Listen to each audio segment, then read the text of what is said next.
Okay, good morning. Today I sit before you as a public servant, a mother, a woman of faith, not broken, not silenced, but resolved. The allegations made against me in the indictment are serious. I take them very seriously. But I will not be tried in the media. I will have my day in court where the truth belongs. But let me be clear. It's an effort to distract from the work I've done, the lives I've touched, and the community I represent. To my District 3 family, I see you, I serve you, I love you, and I will continue to fight for you. My commitment to justice, equity, and second chances remain unshaken. I trust the legal process, and I remain focused on what matters the most to people.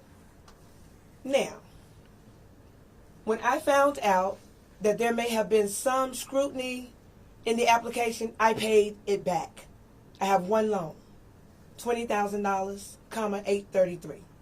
$20,000, $833. When the application was processed, I paid it back. No one had to tell me to pay it back. When I found out that there may have been some stipulations in how the application was processed, I paid it back.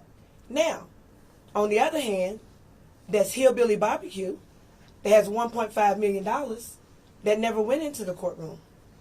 They were able to pay it back civilly through a civil matter. Okay? So there's some PPP loans out there that just came up that never touched the courtroom. So if it's about justice and I paid it back, why are we here? Why are we here? I paid it back. On my own. No one had to tell me to do that. I paid it back. That was the full 124. I don't have 124. I paid $20,000 back. You're reading an indictment. I just made my statement. The indictment says that you used those funds on a birthday party. Is that the case? I paid $20,000 back. Did you originally use the funds that were provided for you for that birthday party? I paid it back. The funds that I got was $20,833, and I paid it back. And Councilmember Brown, it sounds like are you planning to stay on council? Why would I resign? I haven't been convicted of anything. I was elected for the people, by the people. The people would have to remove me out of the seat. The feds also allege that your daughters were involved with this. Did you fill out any applications on their behalf? I'm not going to speak on behalf of anybody that's not here. What do you say to the residents of District 3 who are seeing this in the news? They're well aware of your history. How can they have confidence in your ability to continue to serve and your desire to continue to serve in the future? My whole platform is based off second chances. It's based off transparency and truth. I did several interviews with you. I always come forward. I'm always accountable. There's nothing to hide. My residents know who I am. They know my history. They know who I am. They know my history. My history is not a secret. I live my life on my history. There are women that I meet at the door that come home with just a bag in their hand and they live in my house. The feds sent them there. Did they tell you that? I house their women. They live with me. They're in one of my homes right now. This is the work that I do. It's who I am. You called the attack political. What do you think the motivation is if it's political? What's the reason? I paid the money back. No one had to tell me to pay it back. If we're seeking justice, and I paid back the $20,833 that I'm accountable for, then why are we here? Why are we here? So you got to put it in perspective. If it's in the matter of justice, and we're seeking justice, and I paid it back, again, why are we here? Councilmember, you mentioned earlier, you said when you were kind of first made aware of the questions about the relief money, and when you paid it back, can you walk us through a little bit of the timeline of like when you first heard about the concerns and when you paid it back? I didn't say I was aware of any questions. I just paid it back. I paid it back. It was done by a third party. The application was submitted by a third party.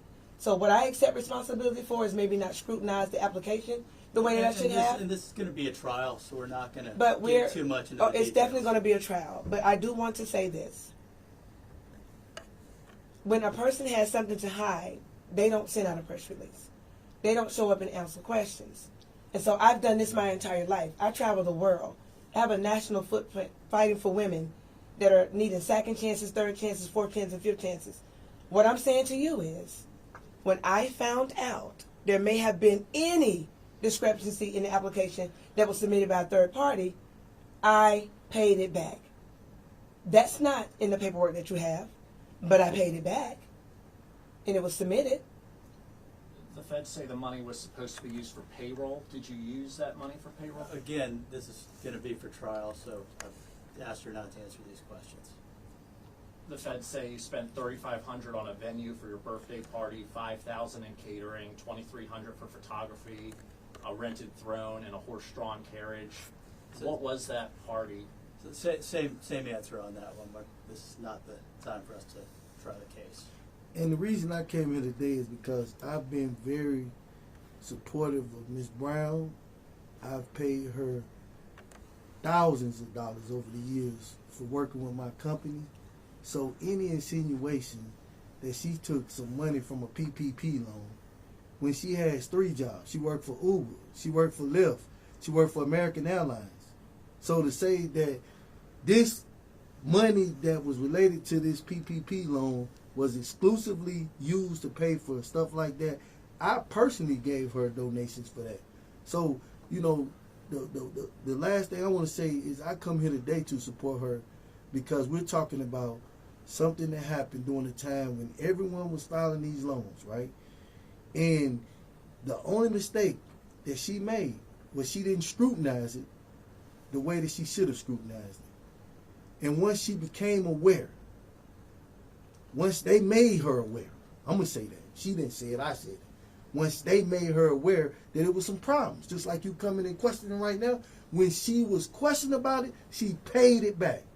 No questions asked because she accepted responsibility of the fact that she did not scrutinize the application the way she did. She didn't fill out the application.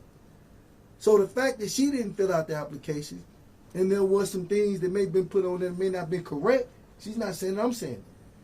The reality is that this was 5 years before she ever thought about running for office.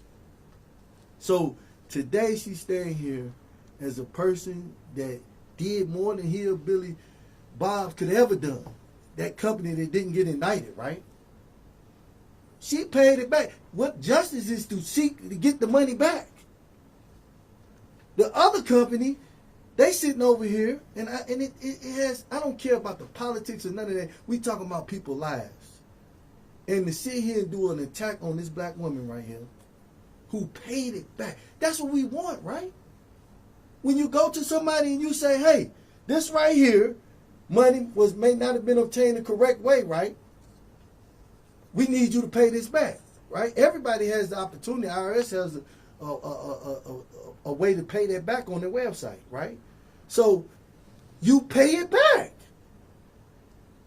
Now tell me one person who have paid it back that got indicted other than Tijema Brown. You won't find it. Because the fact of the matter is there are people who have strategically planned to do this. Did they tell the grand jury that she paid it back? We don't know, but they sure didn't tell you. It's sure not in this indictment right here that she paid it back. Wouldn't you say that that's something that was important for the public to know? So we're going to let the public be the judge of this. The feds say that you certified the application though under perjury. So why are you saying that a third party submitted the application? You're not going to answer that question, Mr. Bruno. When did you pay it back? It was paid back a few months ago. A few months ago, okay. After you became aware of the investigation. Correct. But it's clear that no one told me to pay it back, though. I paid it back on my own. Why did you originally seek the funding? I had a business to seek the funding. Yeah, I was starting a new business. The Business- TCC collections? TC Let's Swimwear. not get into the specifics too much. We don't want to give our entire playbook to the other side here. We're getting ready for trial. What's the timeline? We know what happens next in terms of the trial? Not yet. That'll be a schedule that'll be set. The indictment was just released this morning, so there'll be an initial appearance, and we'll be pleading not guilty at the initial appearance tomorrow. Absolutely, 110%. Initial appearance tomorrow. Yes. I would ask that the U.S. Attorney, and I'm making this request on behalf of the community, give Ms. Brown the same consideration that was given to these Hillbilly companies. Barbecue? Yeah, Hillbilly Barbecue. Like, she has a right to equal justice under the 14th Amendment, right? So equal justice for me would be for her to get the same consideration that they got who didn't pay it back.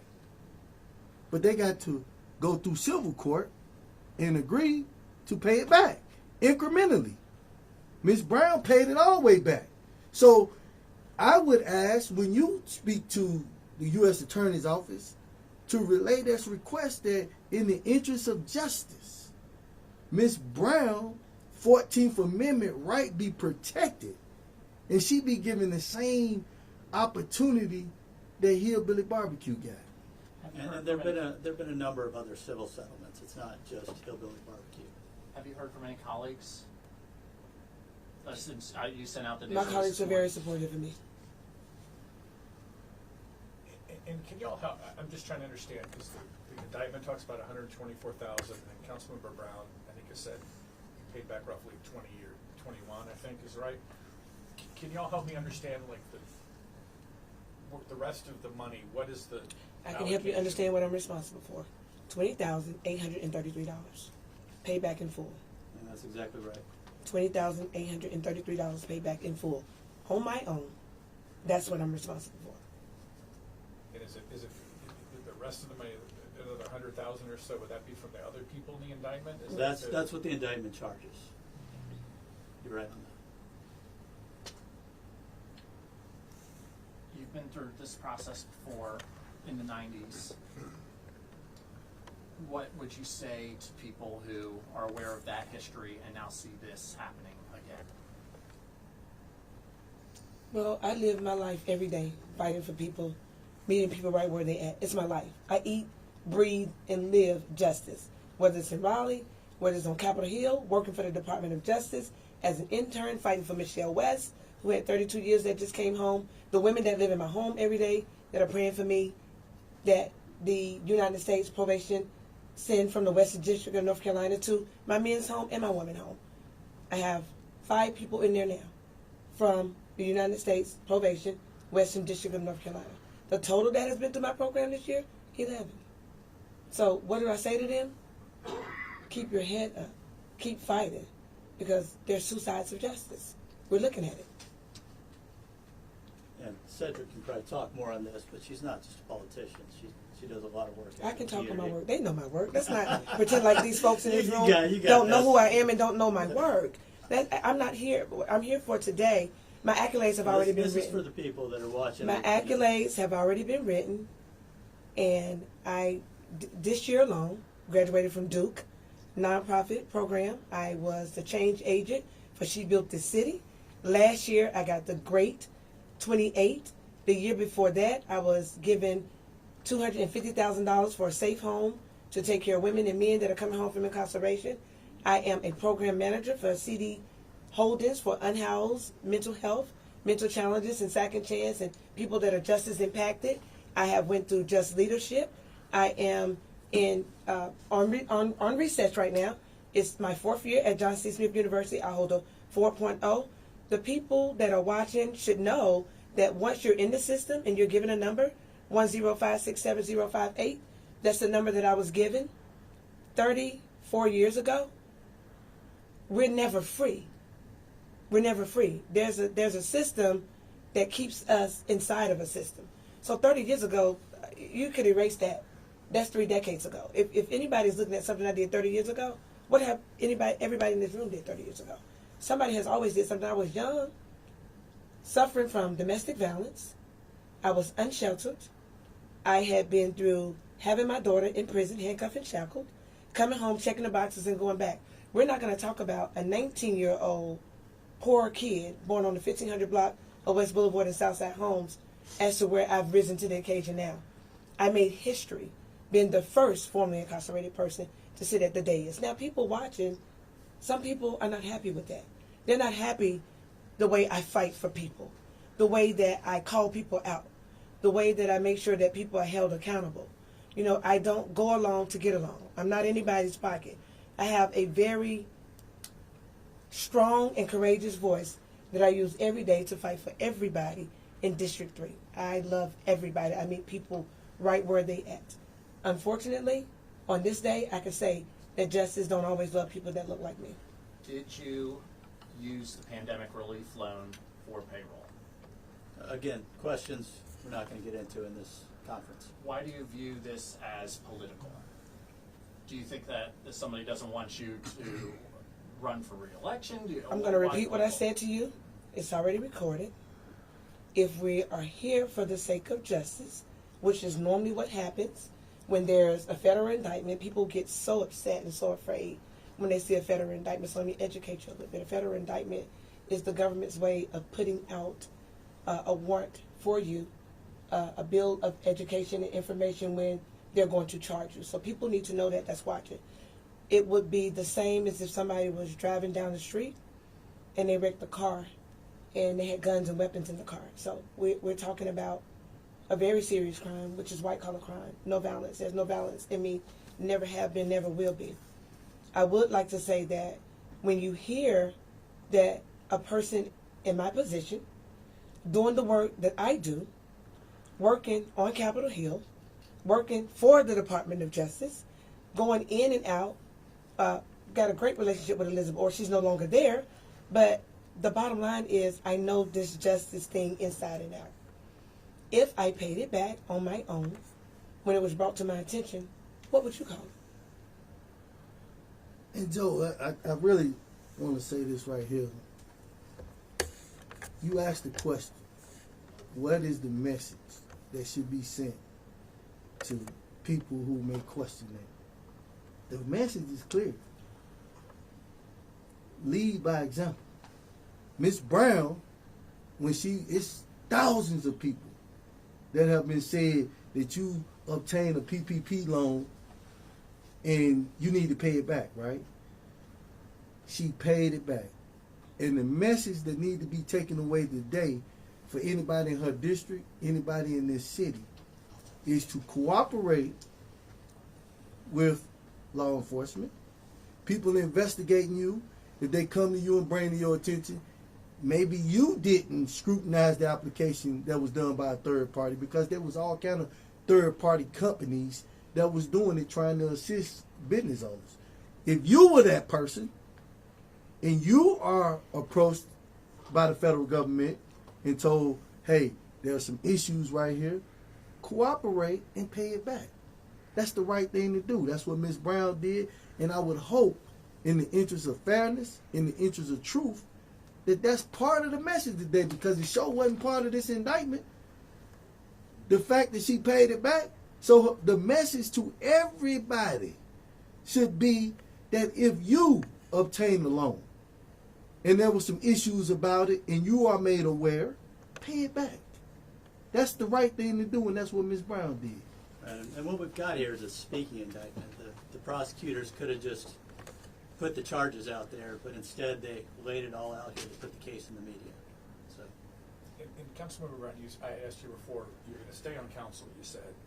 It's an election year. Are you planning on running for the district? Absolutely. Yeah, I'm not. So, again, I made history. The people asked me to run for office. It was never under my umbrella to run for office. Never wanted to be in politics. I know how dirty politics is. I know that. I pride myself in walking in every day in dignity, in my office, looking at the jail, praying for the people who I serve, who I know deserve a second chance, praying for the people, working for the people that put me at the dais, to fight for them on every tough issue, answering all the tough questions. So to your answer, and to everybody else's answer that's looking, yes, I'm staying on city council. I was elected, and for the record, I won unanimously. It's never been done. I won every single precinct in my district. People wanted to see something different, and they got that. They wanted accountability, and they got that. They wanted somebody to stand unapologetically on the truth, and they got that. They wanted somebody that's going to show up for the people, and they got that. Re-election, absolutely. I know you said that you paid the money back about a month ago, or that you discovered about this. I didn't say a month ago. Gotcha. How did you figure out about the application issues? So for the record, and so we can be in the sake of consistency, because I didn't say a whole lot in here, and I'm saying the same thing. It was paid back a few months ago. When I found out, it was brought to my attention that there may be some scrutiny going on with the application, I paid it back. $20,833. That is the amount that I am responsible for. And it had been forgiven. Let's be mindful of the fact that it had already been forgiven. It wasn't a loan that had to be paid back. It was a loan that had already been forgiven. She had no obligation, period, to pay anything back. There was no requirements whatsoever. It was already forgiven. She had already received the letter that it was forgiven. But once she became aware, she paid it back. Why did you apply for the pandemic relief money? In the pandemic? Yes. In the pandemic. Yes. That's my answer. I don't have anything else to say. We know what we went through in COVID. We know what everybody in this room went through in COVID. We know what the world went through in COVID. And there was a time when she was working for Uber, she was working for Lyft, she was working for American Airlines. She was trying to take care of her family. I mean, look at all the different jobs that she's doing, right, to try to make ends meet. In addition to that, she's trying to run a nonprofit organization, and she's trying to start a new company. So with all of these responsibilities that's going up, and you in a pandemic trying to make all this, it's common sense. I get it. You got to ask the questions, right? But at the end of the day, please ask the question to the U.S. Attorney why that company, Hillbilly Barbecue, was allowed, when they didn't pay it back, was allowed to go to civil court instead of criminal court. Why were they, a white company, allowed to go to civil court, and why Ms. Brown is here today? When their amount was way over the amount. I think that's a fair question. And the media, in fairness, should ask the U.S. Attorney's Office, would you say that this is not a political case? Because clearly, Hillbilly Barbecue over here was given a chance to go to civil court, and they didn't even pay it back. All right. All right, y'all. We Thank y'all so appreciate much it. for coming Thanks, out everybody. today. Thank you for having us. Thank you You're for very answering welcome. questions. Have a good day. We have you.